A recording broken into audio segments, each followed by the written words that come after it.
live. Long live, long live. Mridunjay Nazari, long live. Long live, long live. Mridunjay Nazari, long live. Long live, long live.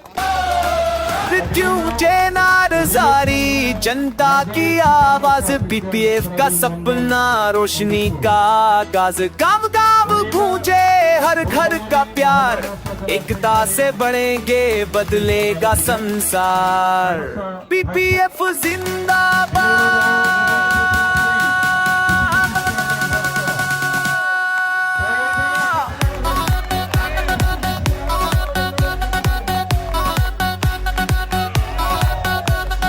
जनता के दिल में विश्वास का नाम न्याय और विकास है उनका पैगाम सड़कें स्कूल अस्पताल बने जनता के सपनों को सच्चाई तले पीपीएफ जिंदाबाद हाग्रामा मोहिलारी जिंदाबाद मृत्युंजय नारजारी जिंदाबाद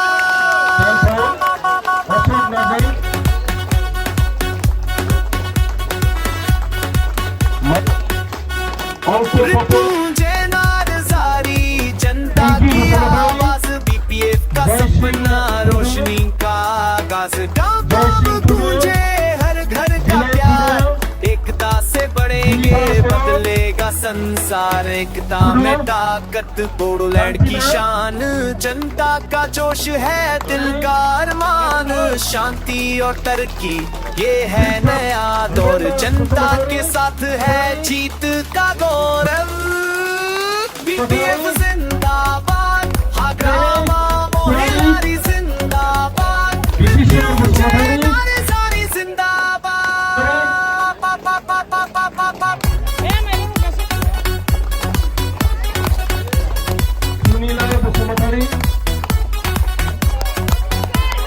हाथ में हाथ लेकर बदलेगा जहान मृत्युंजय की संग है जनता का गान गूंजेगी धरती गूंजे आसमान पीपीएफ के नारे से भर जाएगा मैदान पीपीएफ जिंदाबाद हाग्रामा मोहिलारी जिंदाबाद मृत्युंजय नारजारी जिंदाबाद जेनेरेल सेक्रेटारि बिला कुमार ब्रह्म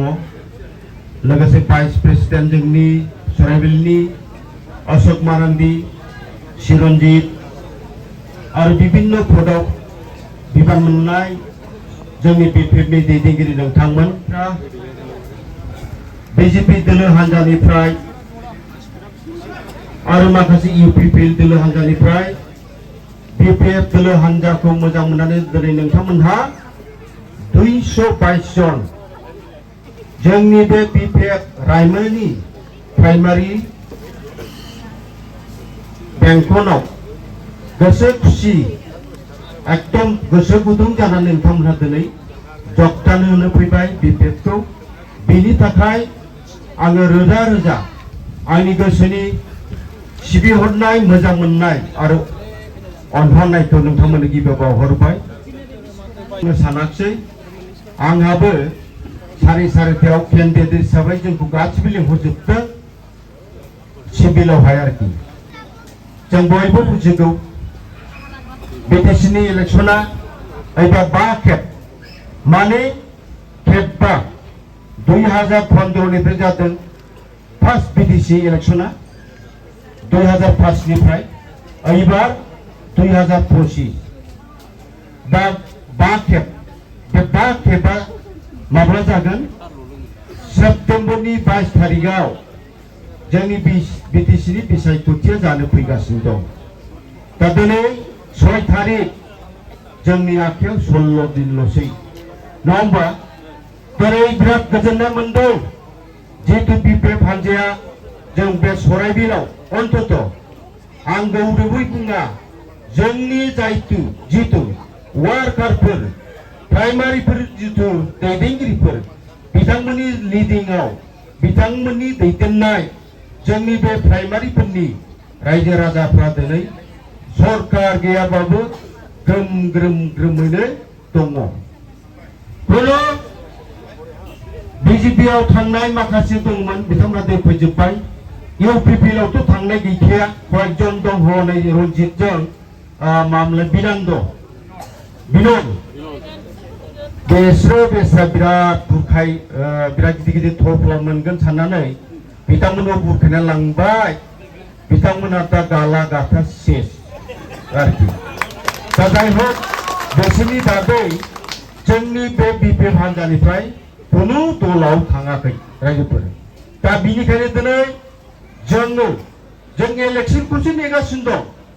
2025 नि 22 तारिखाव सेप्तेम्बराव जानो फैगासिनो दं आरो बे 22 तारिखाव जोङो बिराद बुरजा भटआव देरहागोन सरायबोला बे रोखा जाखाबाय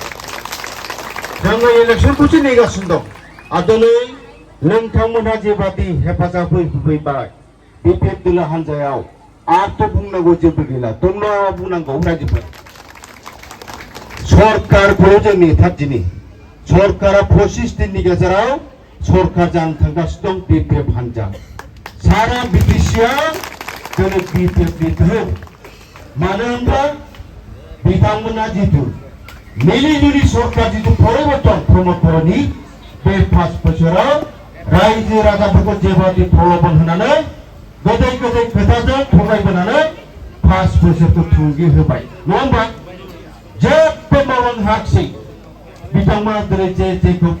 गोदै गोदै रावजों प्रमद बर' प्रतिश्रुति होदोंमोन बिराद गिदिर गिदिर लेक्सार होदोंमोन नाथाय जोंनि आइ आफाखौ थगायनानै मा खालामखो बेयो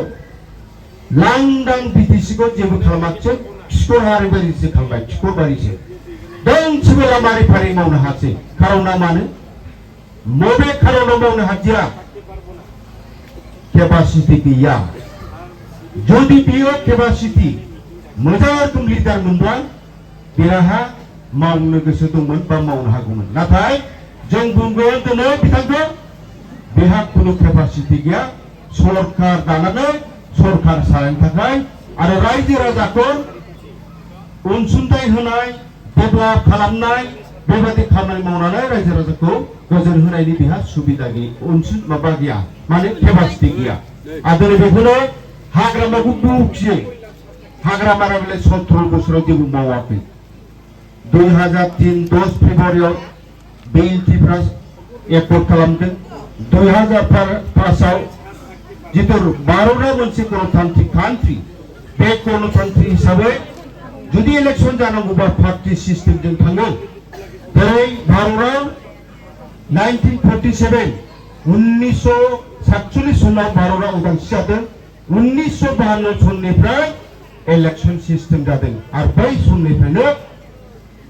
आइ कांग्रेस आरो बीजेपी राष्ट्रीय दलफ्रा मोननै दलजों मालाबा आइ कांग्रेस मालाबा बीजेपी जोंनि बे भारतखौ सालिबोदों बीपीएफ माने बड'लेण्ड पिपल फ्रन्ट आरो उदखाव पार्टिया जाबाय मा लादोंमोन बिसोर बीपीपीएफ नङा होमबा अहर बिटिसिखौ बिपिएफ सरकारा सालायबोनानै जोंनि बिटिसि ओनसोलनि गांनाय उखैनाय लामा दालां बेबादिखौ डेभेलप मावबोदों आरो दिनै जों जे नुदों बे जाहैबाय बिपिएफ सरकार मावनाय हाग्रामा सरकार मावनाय दिनै बेफोरो जेबो मावाखै होननानै मा खालामो इउपिपिनि दैदेनगिरिफ्रा बेयाव नोंथांमोनाव फैनानै लाजा फांजिया बुङो जेबो मावाखै बिराद असान्ति खालामबोबाय बुथारबोबाय गावथारबोबाय मेल्ला असान्ति खालामबोबाय होनना बुंदों मा लेक्सार होदों बिसोर सरकार खुङो 2005 निफ्राय एबसु प्रमद बर'आ मा खालामदोंमोन बड'लेण्ड नांगौ जोंनो बड'लेण्ड नांगौ एनडिपि बिथांमोन सिस्टारखौ लानानै आन्दलन खालामदों रेल मा होनो बेखौ रेल रुटखौ बेनिफ्राय मा खालामखो हाइरड नेशनेल बन्द सोरखौबा खावनाय बिराद मोजां खामानि मावगोन होननानै नाथाय मा खालामखो बे शान्ति उन्नतिखौ बुङै बुङै सेस खालामबाय जुदि जोङो अशान्ति खालामग्रोमोनबा दिनै बे बिटिसिआव बिटिआर गावसिनि बिटिआरआव जोङो अशान्ति खालामगौमोन खिन्थु दिनै जोंनि बिपिएफ हान्जानि एक्सपिरियेन्स मानसिफ्रा खुनु दिन जेबो बन्द खालामाखै आरो सोरबा बुंनो हायोबा प्रुफ होबा बेखौ बान्थासो होबावगोन जों नङा होमबा जों नोंथांमोनखौ लानानै जों बादि जेरखम अपेन मिटिं खालामनो हादों बिथांमोना बेबादि अपेन मिटिं खालामनानै बुंनो हाया खारना जाहैबाय जेबो प्रुफ गैया रायजो राजानो मावनानै देखायनो हानायनि बेनि जुनै दिनै मावजिफोरबादि मोना मोना हाबनानै सोरनावबा फैसा 1500 सोरनावबा 500 होयै होयै बिथांमोना मा खालामदों साखा गंफांफोर जासिनानै भट बिगासिनो दं नोंथांमोना होगोन नामा रायजोफोर हा बे 5 बोसोराव जोंनि बिटिसिखौ जेबादि दंस खालामबाय जोंनि बर' आइ आफा बिदा बिनानावखौ जेबादि सिलिंखार खालामबाय जोंनि बिटिसिखौ जेबादि प्राइभेटाइज खालामबाय आरो बेबादि गभर्नमेन्टखौ जोंनो नांला आरो जिबनाव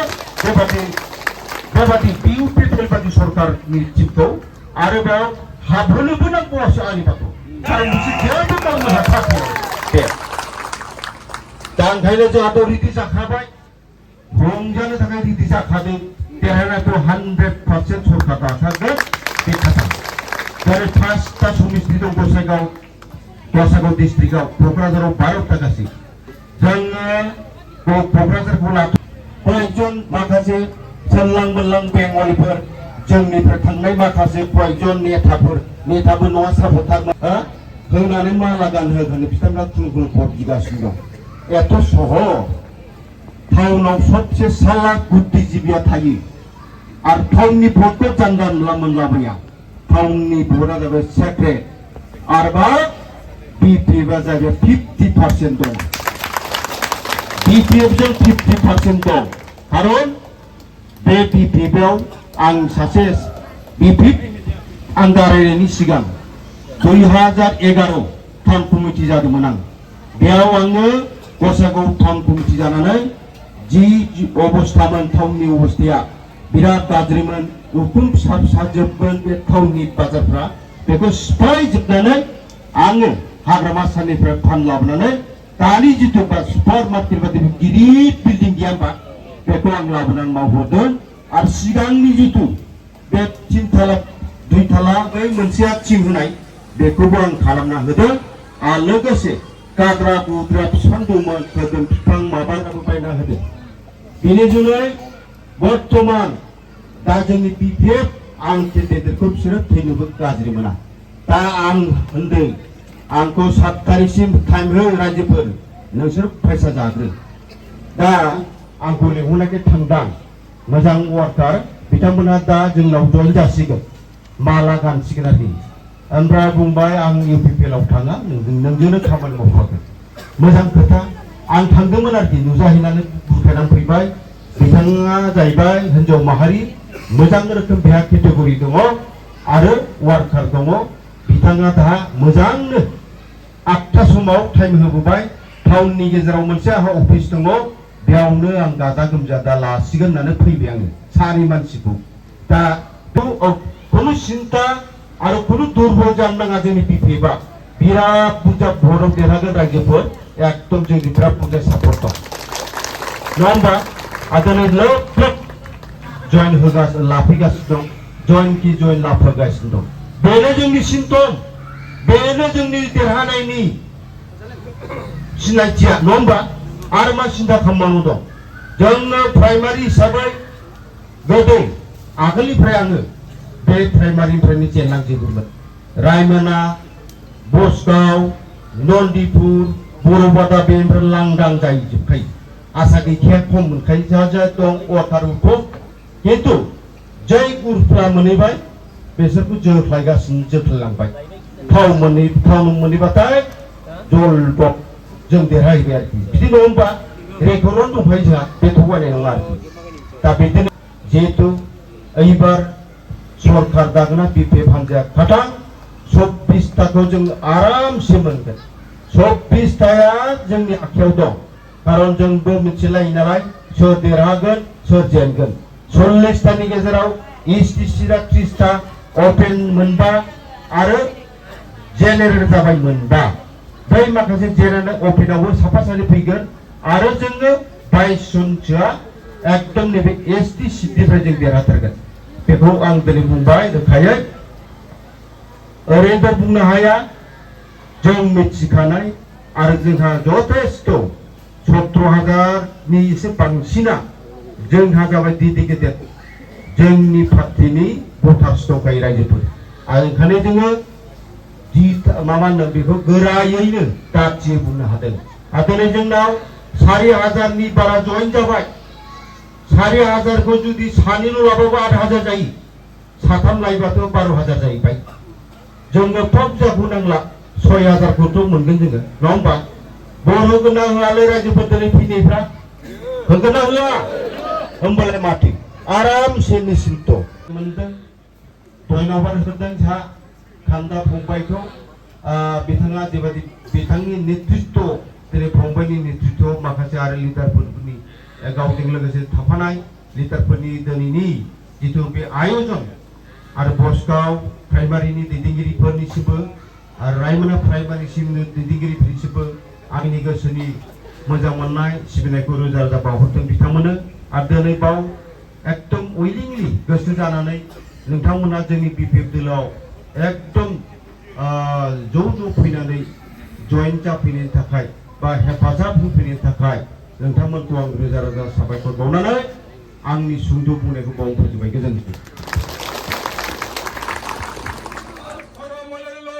Long live, long live. Mithun Nazari long live. Long live, long live. Mithun Nazari long live. Long live, long live. Mithun Nazari Jindabad. Jindabad, Jindabad. Nagal Sabariya vote hai. Vote hai, vote hai. Nagal Sabariya vote hai. Vote hai, vote hai. Sarai Bloody BPF long live. Long live, long live. Raina Primary BPF long live. Long live, long live. Sarai Bloody BPF long live. Long live, long live. Ramana Primary long live. Long live, long live. Bosgaon Primary BPF long